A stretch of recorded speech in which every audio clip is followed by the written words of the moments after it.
A pleasure to introduce Shauna McGrath, who generated a new path to understanding psychotherapeutic work in her thesis entitled The Psychopomp Function, Correlations Between Psychotherapists and Mythic Figures Who Guide Souls After Death.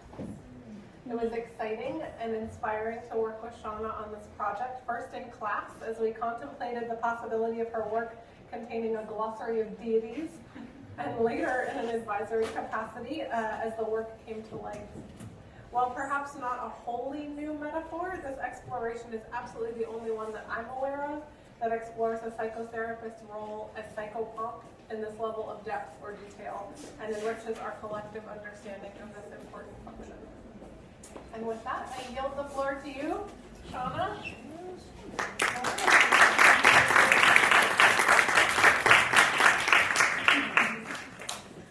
Hi, can you hear me okay? Yes. Okay, great. Thank you so much for being here with me today. I'm really excited to share this topic with you, and I'm going to try to keep myself on track because I am so excited and I have a lot that I want to say, but I'm going to try to keep it concise here today.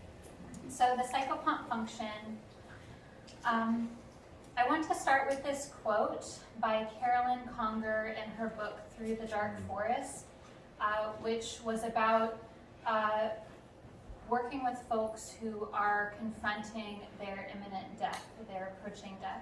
She said, if you are facing death, the most important thing that you can do is to engage with your life. And I wanted to start with this because when we're talking about the psychopomp, it is very connected to death, the topic of death, the experience of death, but it's also, the psychopomp function is very connected to our life and our life force and how we are connecting and engaging with our life.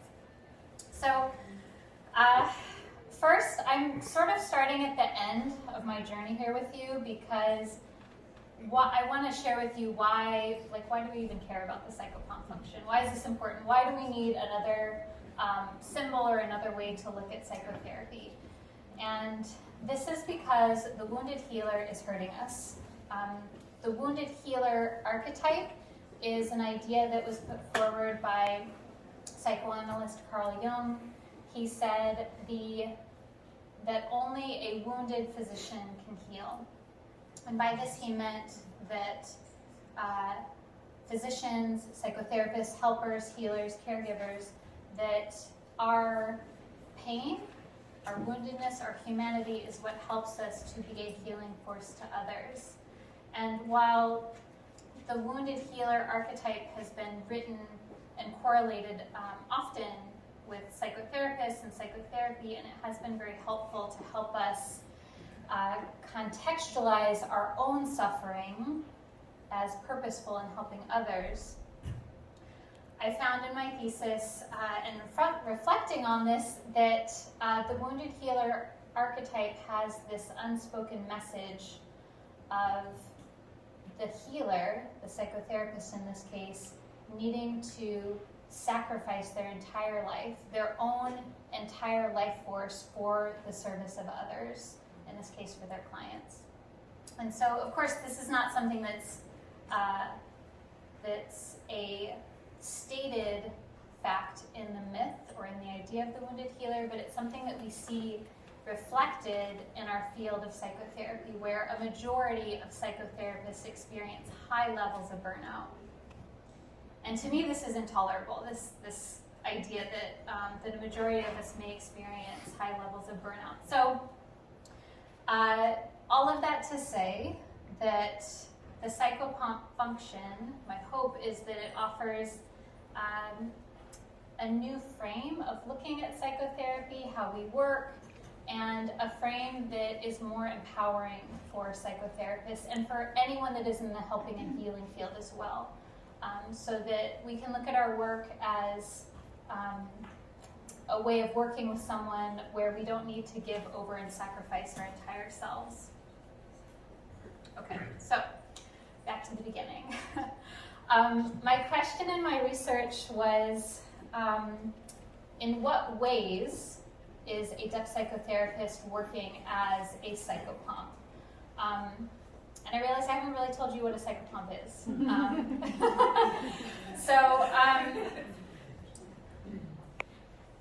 I got interested in this idea because I had been working in a hospice center, and I had heard this concept of psychopomp come up a little bit. Essentially, a psychopomp is a mythic figure, so a deity or an animal or even a human in mythology who guides a soul to the other world after death, usually. And so this is something that reoccurs in mythologies throughout the world. It's not universal. I'm calling it a function and not an archetype for a very particular reason, because it is not something that we see everywhere. So, and that's pretty much what a psychopomp is. For me, it was an unsatisfying definition. I wanted to dig into what exactly a psychopomp is with a little more nuance, so that I could see how that correlates to psychotherapy. So I surveyed as many psychopomp figures in different myths around the world as I could find. I found 15 specific psychopomp figures, which are listed here. And I found 4 symbolic patterns that naturally arose when I looked at what do all of these different figures have in common. They're all going to have their own nuances depending on their culture of origin. But I found 4 different themes. The first is that these figures all accompanied souls through other worlds without being harmed. So the figure themselves was strong enough to go through the afterlife, the other world, which is usually depicted as treacherous or dangerous in some way. These figures, Anubis, Azrael, Charon, etc., they were all able to withstand the challenges of this place. The second, which I was surprised about, is that sight was very important for the psychopomp figures through light, torches, or infinite eyes. Hecate and Hermes have their torch to light the path. The archangel Azrael and the angel Vanth each have infinite eyes on their wings. And so this sight was very important. Also, I noticed how these figures all acted as protective guardians. They didn't have power or control over the soul as they were guiding them. It was more of a shepherding and a protection sort of relationship. And the final point, the final theme, was that the psychopomp figures met souls upon death to embark upon a long, important, and permanent journey. So it wasn't like I want to check in and then I go through this journey and then I come back to life. It was always this moment of meeting, a long journey that created an important change. Okay, so hang in there with me. Another part of correlating psychopomps to the depth psychotherapist is I had to define what is a depth psychotherapist. And for those of you that are in my cohort, like, oh my gosh, how do we even begin to define what depth psychotherapy is? So I wanted to be very clear about this, and I referenced a variety. I think there's maybe like 13 different authors here from different schools of thought within depth psychotherapy, so that I could define exactly what that is. So we're talking about literature in archetypal psychology, Jungian psychology, psychoanalytic, psychodynamic, and sand play psychology. So all of these different psychologies are under the umbrella of depth. And all of these psychologies have their own different way of viewing psyche, viewing the mind, and their own techniques. But what they all have in common, hugely, number one, is that they're all oriented around the unconscious. So this is what differentiates a depth psychotherapist versus behavioral psychotherapy.